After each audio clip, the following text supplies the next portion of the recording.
Добрый вечер. Вы смотрите программу «Якутия в деталях». С вами Ирина Ефимова. Приближается День защитника Отечества, праздник, который напоминает нам о важности воинской службы и офицерской чести. Причем сейчас, 23 февраля, это не просто дата в календаре, а повод задуматься о службе Родине и выборе офицерской профессии. Военное образование – это не только престиж и стабильность, но и серьезный отбор, особая дисциплина и ответственность. О поступлении в военное учебное заведение, правилах приема, медицинских требованиях, вступительных испытаниях и льготах пойдет сегодня разговор с моими гостями. Добрый вечер, Илья, Марат. Добрый вечер. Ну, давайте начнем с того, чем сейчас, вот в наши дни, может быть привлекательна карьера военного. Ну, на данный момент карьера привлекательна по многим факторам. Основные из них – это социальные льготы и гарантии военнослужащим, которые заключаются в курортном лечении, в санаториях, обеспечение медицинским. Во-вторых, это… Военная ипотека. Военная ипотека также, накопительная ипотечная система. Это возможность не платить за ипотеку, так как государство будет вносить взносы за вас. Также возможность получения льготной пенсии, раннего ухода на пенсию по выслуге лет. Также возможность получения повышенного денежного довольствия, если это, например, мы говорим о службе на Крайнем Севере. То есть, грубо говоря, денежное довольствие состоит из оклада по должности, оклад по званию, а также надбавки, которые могут составлять до 80% от всей зарплаты. Соответственно, еще есть такая льгота, о которой некоторые забывают, это возможность получения второго высшего образования на время службы, также поступление в адъюнктуру, для того, чтобы получать, расти по карьерной лестнице, получать уже высшие офицерские звания. Вот. В принципе, есть еще такой плюс, как разностороннее развитие личности. То есть есть возможность заниматься тем, что тебе нравится, сейчас этому благоприятствуют все условия. Например, я вот не очень поняла. Например, сейчас часто в рамках военной службы, к примеру, есть возможность получить квалификацию оператора БПЛА, то есть заняться занятиями в неслужебное время, организовываются занятия по повышению квалификации, грубо говоря. Вот. Специалист радиоэлектронной борьбы сейчас очень тоже популярно, как повышение квалификации. А это что значит специалист радиоэлектронной борьбы? Сейчас в рамках специальной военной операции, сейчас это особо остро стоит вопрос. Это специалисты, которые занимаются подавлением беспилотных летательных аппаратов, защитой государственных объектов. То есть работа с аппаратурой радиоэлектронной борьбы в основном. Вот. Что еще можно такое сказать? Ну, то есть вот эти увлечения, они все равно должны быть, ну, как-то связаны… Ну, в рамках военной службы, да. В рамках военной несомненно. службы, то есть это не увлечение там рок-музыкой или… Нет, ну… Или живописью. Военнослужащий может заниматься чем хочет. Я имею в виду именно… Развитие каких-то Да. увлечений, которые связаны с военной службой, Да, так или конечно. иначе. Но для того, чтобы стать военным, нужно пройти специализированное обучение. Да? У нас сейчас сколько таких заведений в стране? И, ну, в Якутии ведь нету у нас такого специального У нас сейчас высшего военного училища. 42 высших военных учебных заведения по всей стране, они от Москвы до Владивостока. Вот, совершенно разные направленности. Представлены абсолютно все рода и виды войск. Вот, то есть те, кто сейчас сидят за партами, грубо говоря, могут время до сдачи экзаменов потратить на поиск, во-первых, если они хотят поступить на военную службу, стать кадровым офицером, они могут потратить это время пока на поиск интересующего для себя рода или вида войск, интересующего города, куда они хотят поступить, вот, и уже собирать документы и проходить отбор. А отличаются они по именно родам и видам войск, да? Да, отличаются предметами. Вот, Да и в целом очень разные. Допустим, если мы берем, ну, какие у нас самые распространенные, например, вот командные училища. То есть, в основном там преподается тактика, вот, ведение боя, общевойсковая подготовка превалирует, так скажем. То, допустим, если брать наш вуз, вот мы с Ильей Андреевичем откуда к вам приехали, с города Санкт-Петербург, военно-космической академии Можайского.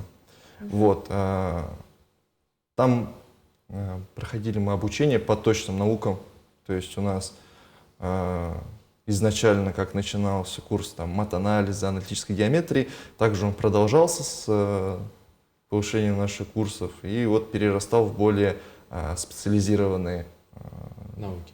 да, предметы. И туда можно сразу после школы поступить? Да. Да, можно сразу после школы поступить. Главное пройти профотбор. Ну, то есть там есть все равно приемная комиссия. Необходимо пройти профотбор, психтест, сдать физические нормативы. В основном это скорость, выносливость и сила. Ну, то есть, к примеру, подтягивание на перекладине, бег на 100 метров и бег на 3-5 километров. Вот. А также важно здоровье кандидата. То есть сначала проходят отбор в военном комиссариате своего города, откуда хотят поступить, а далее уже в самой академии. Вот. А ЕГЭ нужно? Несомненно, конечно. После 11 класса баллы ЕГЭ, есть минимальные проходные баллы. То есть в зависимости от конкурса между собой кандидаты будут, грубо говоря, соревноваться, у кого больше баллов ЕГЭ. То есть в совокупности все А оценивается. какие нужны ЕГЭ? Это зависит от Какие направленности учебного заведения, зависит от направленности даже, наверное, зависит от специальности даже, которую выбрал кандидат, потому что даже в военно-космической академии там 9 факультетов, более 52 специальностей, подготавливают специалистов, и в зависимости от того, какая специальность вам понравилась, есть возможность выбрать. То есть, в принципе, очень обширная деятельность, и современная учебно-материальная база, есть возможность вот, получить опыт работы и обучения вот в такой академии в городе Санкт-Петербурге. А насколько важно вот боевое и полевое обучение в процессе подготовки? Боевое и полевое занимает особую роль в вооруженных силах, можно так сказать, потому что при боевом и полевом обучении не только курсантов, но и военнослужащих в целом происходит сплочение воинского коллектива, это во-первых. Во-вторых, каждый военнослужащий начинает понимать свое место и роль, как боевая единица. А воинский коллектив — это как одно целое, по сути. Понимают, как координировать с другими подразделениями, понимают, как выполнять боевые задачи. То есть именно в ситуациях повышенного стресса люди все равно машинально во время полевых боевых условий обучения запоминают, как действовать, и машинально будут правильно выполнять действия, все, которые им поставлены задачи. Соответственно, полевое и боевое обучение очень важно всегда. И вот начиная с первого курса, даже вот, наверное, с первого месяца уже начинается сплочение. То есть вместе живут в палатках, на полевых выходах. То есть решают какие-то задачи вместе на тактических учениях, на стрельбах. Все это очень важно для здорового воинского коллектива. А 11 классов обязательно или это может быть после колледжа, например? Так, ну, 11 классов вообще сдача ЕГЭ обязательно. То есть, если, допустим, есть кандидаты, которые окончили 9 классов, впоследствии чего они поступили на СПО, чтобы им поступить, допустим, в военное заведение, им все равно необходимо будет сдавать ЕГЭ. Вот. Все так вот. Ну, то есть ЕГЭ все равно нужно? Да, но ЕГЭ, ну вот, допустим, даже на моем опыте, когда я поступал, у меня на курсе были ребята, которые окончили 9 классов и отучились в гражданском, вот, специальное образование получили. И по приезду в академию они еще досдавали эти предметы. То есть математика, физика, русский язык, они досдавали их еще. Вот. То есть как у нас у школьников, которые сдавали ЕГЭ, были результаты ЕГЭ на руках, а ребята еще дополнительно сдавали экзамены. А если после, ну не после гражданского, а после Средние есть же военные вот эти средние военные. училища? Сейчас, по-моему. На данный момент СПО, насколько я знаю, среднее профессиональное образование, ну, вы имеете в виду на прапорщиков, сейчас военно-космическая академия не обучает, раньше был факультет, но если, например, прапорщик хочет получить высшее образование, есть такая возможность. То есть поступить в военно-космическую академию и получить высшее образование с присвоением первого офицерского звания лейтенанта. Такая возможность есть. А получается, в армии служить не обязательно для того, чтобы поступить в военную академию? Конечно, нет. Вот мы, например, с Кайратом, мы школьниками вот пришли в военно-космическую академию и поступили. И, грубо говоря, через 5 лет вот получили первое офицерское звание. А почему,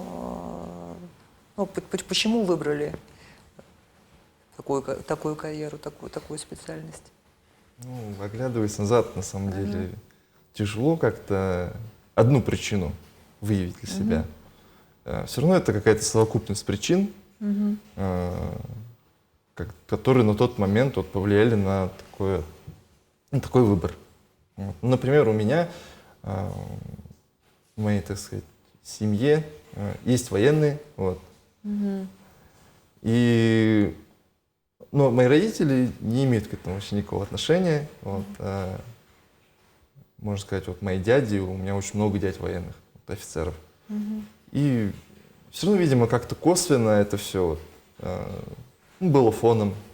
Вот дядя в командировке, там дядя со службы приехал, я у них там время проводил, он в форме пришел. Вот. Да и плюс очень я хотел на тот момент попасть в Санкт-Петербург, город. Вот.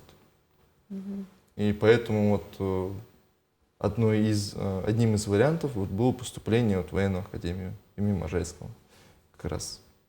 То есть прицельно вот именно Да, прицельно именно эту туда. академию именно в Санкт-Петербурге, а вы, Илья? Я считаю, не прицельно туда лучше не идти даже. То есть человек должен твердо для себя решить, зачем он туда идет, поставить цель и уже достигать ее. Я пошел, в принципе, примерно по той же ситуации. У меня отец военный офицер и брат офицер. Сейчас я с ним служу вместе. То есть мы в одно место распределились. Ну и, в принципе, как-то хотелось приобщиться к воинскому коллективу, занять какую-то нишу в этом обществе, не последнюю, так сказать, иметь какое-то, в принципе, как сказать, надежное будущее и какой-то стабильности хотелось. Ну, в целом, хотелось получить просто еще навыки, которые в других сферах не получишь, специфические, особые. Вот, поэтому как-то сразу понял, ну, заранее, еще за 2 года до выпуска из школы, понял, что пойду в военную академию. Ну, то есть сомнений не было, получается? Сомнений не было никогда. Я хочу напомнить зрителям, что мы работаем в прямом эфире, и задать вопрос моим гостям можно, позвонив в студию по номеру 841 12 42 14 39 или отправить текстовое сообщение в Telegram на номер 8 914 235 0502. А вот каким, по-вашему, должен быть военный? Ну, военный, во-первых, он должен быть разносторонним человеком, я считаю. Он должен интересоваться не только военным делом, он должен интересоваться всеми сферами жизни человека. То есть должен разбираться одинаково, как в политике. Ну, грубо говоря, я думаю, что он должен минимум всем интересоваться, а по-хорошему заниматься самообразованием каждый день трудиться, изучать все новое, совершенствовать свои навыки, хотеть что-то познавать. То есть именно у человека должно быть трудолюбие. Вот. Во-вторых, человек должен быть как минимум стрессоустойчивый, с крепкой психикой, потому что военная служба подразумевает под собой взятие на себя ответственности в трудные моменты. То есть человек, чтобы не боялся ответственности, взять ответственность за свой подчиненный личный состав, а в некоторых ситуациях и за их жизни. То есть человек должен быть готов принять такие решения. Вообще, в целом, военная служба, она как бы даже в мирное время очень, ну, как сказать, стрессовая. Поэтому стрессоустойчивость необходима даже и в обычные дни. Вот. Ну и в целом военному человеку должны быть понятны значения слов достоинство, честь, отвага, долг. Вот такие слова он должен знать не понаслышке, стремиться к ним. Ну и в целом, если военный человек хочет быть профессионалом, то он должен вот эти все качества в себе, как сказать, сохранять. Кайрат, есть что добавить? Нет, в целом коллега все правильно сказал. Да, это поистине очень такая профессия. Нужно, как говорят, 7 раз отмерить, чтобы 1 раз отмерить. Также и при поступлении в военную службу нужно подумать, потому что не все люди подходят, что ли. Не всем нам быть... Не у всех у нас есть, да, определенный набор качеств. И даже отдельные виды и рода войск, они тоже внутри себя делятся. То есть тоже в каждом виде и роде отдельного войска должен обладать разными качествами. Но мне кажется, общее тут еще, что военный человек, он же приказы командования же не обсуждаются, правильно я понимаю? Конечно. Вот, то есть должно быть четкое понимание субординации, да, и должна быть как бы полное доверие своему командиру. Я бы назвал это умением подчиняться. То есть не воспринимать это как какое-то странное явление, это нормально. Это умение подчиняться, умение выполнять поставленные задачи. То есть задача сначала выполняется, а потом уже обсуждается. Вот по такому принципу, в принципе. Так даже легче, я могу так сказать. Ну и быть готовым к тому, что когда ты сам станешь командиром, тоже Конечно. твои... Ну и когда ты станешь сам командиром, умением взять на себя ответственность за свои приказы, понимать, насколько они грамотные. То есть какие могут лидерские быть качества тоже должны быть? Конечно, лидерские качества, анализаторские качества. Должен проанализировать все, прежде чем отдать приказ. Какие могут быть последствия. А какая-то творческая составляющая есть в профессии военного? Несомненно. Вот если мы берем состояние на сегодняшний день, вот, то в нашем измерительном пункте почти каждому празднику государственному мы приурочиваем так или иначе концерт либо митинг, да, на котором мы исполняем разные номера. Кто-то стихотворение читает, кто-то исполняет песни. Вот. То есть вот даже сейчас мы готовимся непосредственно к 23 февраля, к празднованию. Вот, уже сценарий нашими замами по военно-политической работе уже сделан, номера уже раскинуты, так скажем. Уже начали репетицию. Вот, я там тоже участвую. Петь будете? Вот, да, буду петь.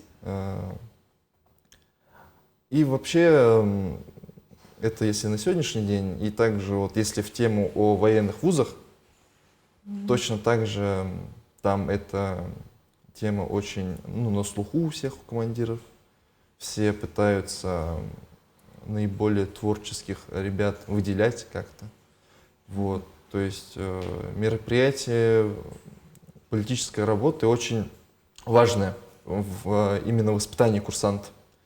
Потому что одно дело сидеть за партами и учиться, но и нужно из себя строить разностороннего человека, вот, который приобщен к культуре, который не ударит в грязь лицом, если речь зайдет о чем-то более высоком, так скажем, да, не только там о бисекстрисах и медианах. Вот. Поэтому вот так вот. Ну вот, честно говоря, я почему-то думала, что обязательно нужно в армии служить, прежде чем в военный вуз поступать. Вот сейчас призыв в армию стал круглогодичным. Давайте вот этот момент проясним. То есть, отправка призывников, как и раньше, 2 раза в год, да, а медкомиссия круглый год работает. Еще какие-то изменения произошли в призывной кампании? Да, в целом, из-за того, что сейчас призывная кампания круглый год работает, это призвано для того, чтобы разгрузить более отборные пункты. Вот. То есть там же все эти процедуры медобследования, профотбора, заседаний приемной комиссии, все это будет теперь разделяться на год равномерно. А как мы знали до этого, когда была весенне-осенняя кампания, они были вот с 1 мая по 15 июля, насколько я помню. И вот осенняя была с 1 октября по 31 декабря. И вот в этот короткий промежуток все эти мероприятия выполнялись. Сейчас же эти мероприятия плавно разгружены. Вот. Если про еще нововведения, то в целом сейчас по поводу повесток. Вот, нововведение такое, что Она может в электронном виде в электронном виде, да, все верно. И- То есть считается доставленной, если она попала в официальный реестр повесток. Или через госуслуги. Также. При этом при получении повестки уже получателю необходимо лично явиться в отделение военкомата. Ну, то есть по электронной почте она пришла, а если, например, там адрес не тот, там, я не знаю. Нет, то не есть по она всё электронной равно почте, а в госуслугах, в да? госуслугах, да. То есть все равно электронная почта это, ну, есть риск фальсификации. Сами понимаем, сейчас в такое время живем, что много фишинга. Вот, поэтому непосредственно с госуслугами идет взаимодействие, чтобы точно никакой фальши не было. Ага. И возраст изменился, что теперь до 30 лет, по-моему, или Да. до 32 даже. В До соответствии вот 30? с федеральным законом, да, минимальный возраст остался прежний 18 лет, а максимально увеличили до 30 лет. Вот есть вопрос от зрителя. Я сейчас учусь в колледже, в этом году выпускаюсь. Недавно пришла повестка. Но пока в колледже дали отсрочку, дальше хочу пойти на вышку. Если поступлю в университет, все равно придет повестка? Нет, если поступит в университет, там дается отсрочка на поступление. Если он поступает в университет, он дальше будет учиться, потому что первый год университета, вы имеете в виду военный? После колледжа нет. Гражданский, да? Видимо, да. Ну вот прям точно я не могу ответить, но насколько я знаю, ему либо придется после обучения отслужить, либо во время обучения, во время академического отпуска. Ну вот между колледжем и вышкой имеется в виду. Между колледжем и вышкой, скорее всего, ему дадут поступить. То есть здесь идут на уступки и дают поступать людям. Я просто знаю, что да, после обучения проходят службу. Но чтобы вот прям не давали поступить, а идти на службу, такого я, честно говоря, не знаю. А девушки учились в вашем заведении учебном? Раньше учились. Да, раньше учились. А на какие специальности? Специальности у нас были одинаковые. Единственное, что у них было не на все факультеты они поступали. То есть, ну, грубо говоря, они учились на 3 факультетах из 9 представленных. Вот. И в целом набор у них был поменьше, конкурс у них был намного больше, да. То есть там прям... И получается, вот мой курс я выпустился в 22 году, и вот у меня был последний набор девушек. Вот. После этого пока что временно приостановили вот именно в нашей академии набор военнослужащих женского пола.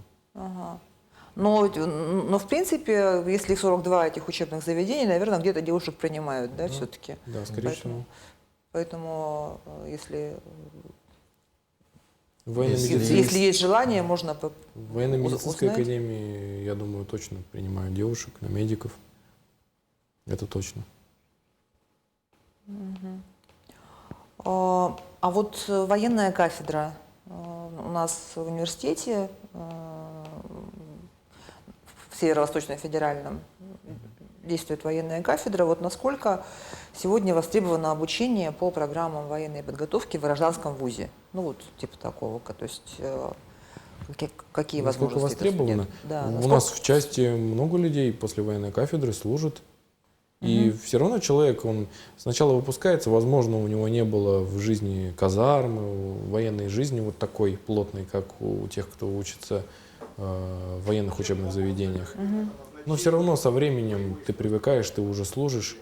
То есть, в принципе, через пару лет он становится таким же военным, как и все остальные. Никто уже не помнит, что он заканчивал военную кафедру, что он был гражданским. Ну, просто есть такое понятие, что вот ты на военной кафедре учился, там в казарме не служил, Ага. и там у кого-то может сложиться впечатление, что он как бы такой себе военный. Но Ага. это не так Как совсем. говорят на жаргоне, пиджак. Да, пиджаками называют. Гражданских называют пиджак. Ну, Да, не гражданский, который- человек как бы отучился в гражданском Офицер вузе, но запасе. получил, да, звание. Ага.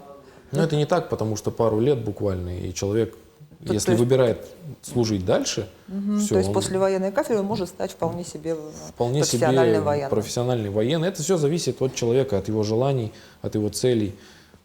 В принципе, любой человек может стать военным, ну, за исключением небольшим.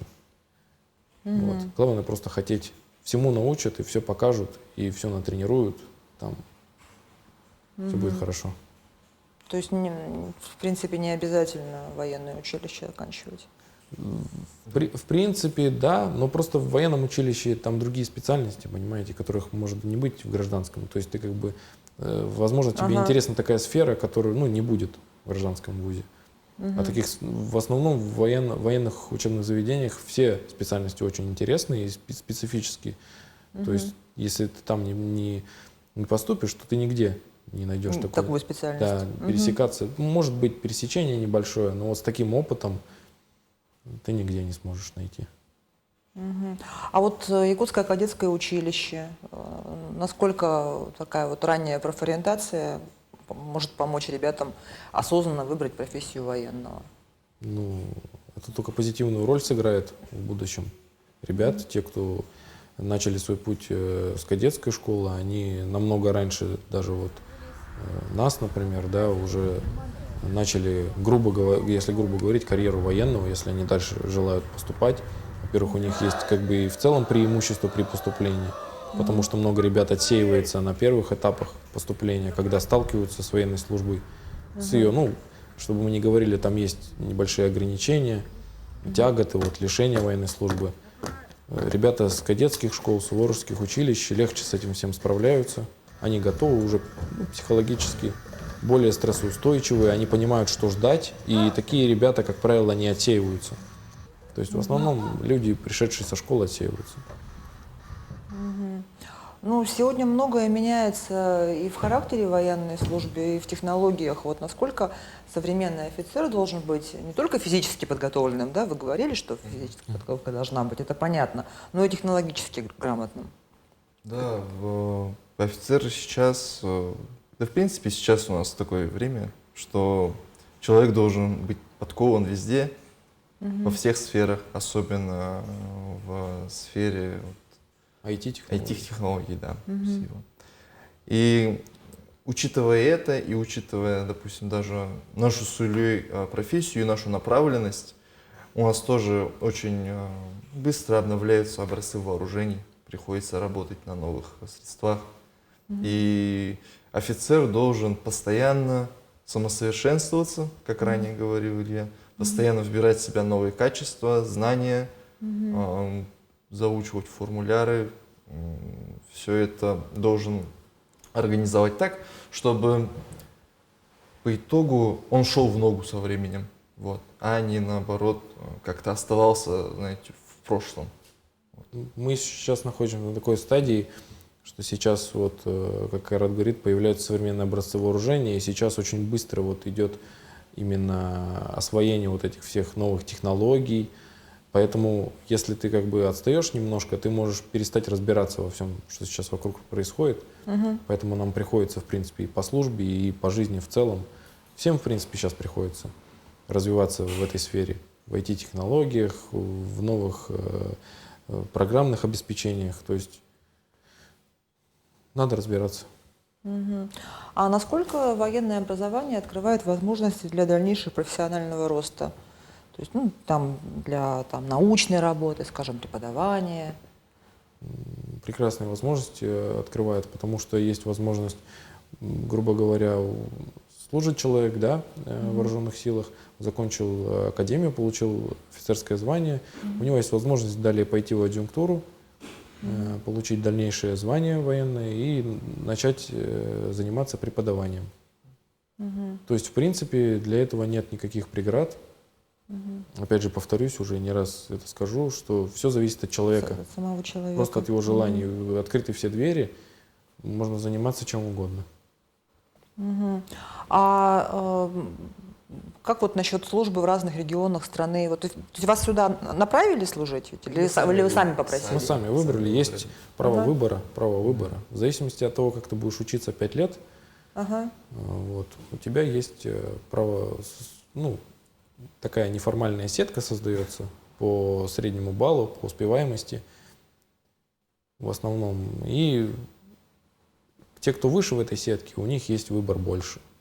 Но в основном это как бы никак не влияет, потому что много людей хотят, например, туда, куда остальные не хотят, хотя он выше там всех может быть в сетке, в этой распределении. Да, много на это влияет. По сути, выбор есть всегда, куда поехать.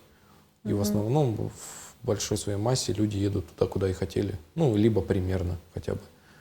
Все равно при поступлении понимают, что по распределению поедет в любую точку, там, начиная от Калининграда, заканчивая Владивостоком. То есть у нас везде части есть. Вот, поэтому человек заранее готов к этому. Ну, наверное, больше людей хотело в Калининград поехать, чем в Якутию. И Нет? знаете, нет. Нет? Ну, не знаю. У всех по-разному. Все как-то сами решают. Да, у всех разные взгляды на жизнь. Да. что Кто-то хочет в центральной части остаться, а кто-то хочет, наоборот, подальше на север. Кто-то хочет пока молодой мир посмотреть. Да. Страну Попереводиться. нашу необъятную, да. Поэтому все. Так, вот есть вопрос от зрителя. С лучшим другом дружим уже почти 15 лет, хотим весенний призыв вместе служить. Могут ли нас в одну часть распределить? Ну, Это вопрос такой, знаете, Риторически. отвечая на вопрос, да, конечно, могут распределить. А могут и не А могут распределить. и не распределить, потому что, насколько я знаю, там очень много Критериев разных, да? критериев разных, да, по которому вот приемная комиссия как раз распределяет вот, призывников. Вот. Ну, Поэтому, начиная от состояния здоровья, Да. наверное, да, куда их распределят, в какие, да, конечно. Банально, в какие ВДВ войска, человек с рост, там, я не Да, знаю, да, да? да. ну, банально, Конечно. вот два друга вроде одинаково бегают, прыгают, у одного, ну, плоскостопие, ну, не знал он об этом, но уже дорога в некоторые виды рода закрыта. Уже не попадут в одну. Но могут и попасть. Так То что есть это- в элитное подразделение уже не попадет. Ага. Ну или там разного роста друзья, да, уже в одно не попадут. Ну, Ну, не во на рост, всех. В да. некоторых видах и родах войск рост не имеет значения. В принципе. Главное, чтобы здоровье было хорошее. Вот еще один вопрос от зрителя. Раньше была такая вещь, как альтернативная служба в армии. Сейчас такое есть? По состоянию здоровья я не прохожу, но служить хочется. Есть такое сейчас? Альтернативная Да, служба? на данный момент альтернативная служба присутствует. В целом, в соответствии с изменениями, вот, которые казались призыва вот, круглогодичного, вот, в целом альтернативное все так же и осталось. Вот, то есть, если по состоянию здоровья кандидат не может проходить срочную службу, то ему равноценно назначается прохождение альтернативной службы, которая в основном в основном она представляет собой Волонтерство, волонтерство, проведение работ каких-либо, там, работ в сельском хозяйстве, может быть. То есть это все на усмотрение военкомата, да? да? А раньше было ведь не только по состоянию здоровья, но и по религиозным убеждениям тоже. Было такое, да. Насчет сейчас не могу сказать. Ну, хорошо. Вот как для вас лично армия – это призвание или обязательная вещь, через которую каждый должен пойти? То есть вы считаете, что каждый мужчина должен Ну, служить в армии? Это хороший в школу? вопрос, потому что на него нет определенного ответа. Если мы понимаем, что в армии в основном две категории военнослужащих. Есть военнослужащие срочной службы, есть военнослужащие контрактной службы, которые целенаправленно именно шли. Учились в заведениях, либо подписали контракт. И когда люди поднимают тему о том, что вот каждый мужчина должен отслужить, конкретно имеют в виду вот военнослужащих, прошедших срочную службу. Вот. И, как мне кажется, да, каждый мужчина должен пройти вот определенную подготовку. Банально, потому что армия, знаете, это очень мощный социальный институт, вот, в котором ну, вот, в возрасте 18-17 лет, когда призываются, идет очень быстрое формирование личности, очень быстрое взросление, потому что это же такая маленькая экосистема, где незнакомые сначала люди постоянно друг с другом в контакте. И узнаешь, кто хороший, какие хорошие качества. А может, кто-то скрывает, что он плохой на самом деле. И вот это вот все очень сильно дает организму стимул для роста, прежде всего морального. Вот. Ну и да, вот все, что касательно дисциплины, строевой выправки, может, какой-нибудь. Поэтому я считаю, что Ну и стоит. все, самый последний вопрос. Все-таки День защитника Отечества, с которого мы начали. Для некоторых людей этот праздник остается днем мужчин, которые вот, действительно служат в армии, вот, вашим праздником или в силовых структурах, там, МВД и так далее. Но, тем не менее, большинство граждан России склонны рассматривать День защитника в широком смысле как прям, ну, праздник всех мужчин. Вот, вы как считаете? Ну, я считаю, что это праздник настоящих мужчин, я бы вот так сказал. Не обязательно служить, чтобы быть настоящим мужчиной. То есть я не сторонник того, что если ты не служил, ты не мужик, как некоторые говорят. Вот. В целом, главное, чтобы у тебя были качества настоящего мужчины, чтобы ты мог, как сказать, держать слово, нес ответственность за свои поступки, был надежной опорой для женщины. И в целом, чтобы чтобы были у тебя характер мужчины и черты, чтобы ты был настоящим мужчиной. Держал свое слово, да? Спасибо. Спасибо за интересную беседу. Поздравляю вас с наступающим праздником. Спасибо Поздравляю большое. всех зрителей, мужчин с наступающим праздником, Днем защитника Отечества. На этом выпуск программы «Якутия в деталях» подошел к концу. С вами была Ирина Ефимова. Смотрите нас по будням в 19:15. Расскажем обо всем в деталях.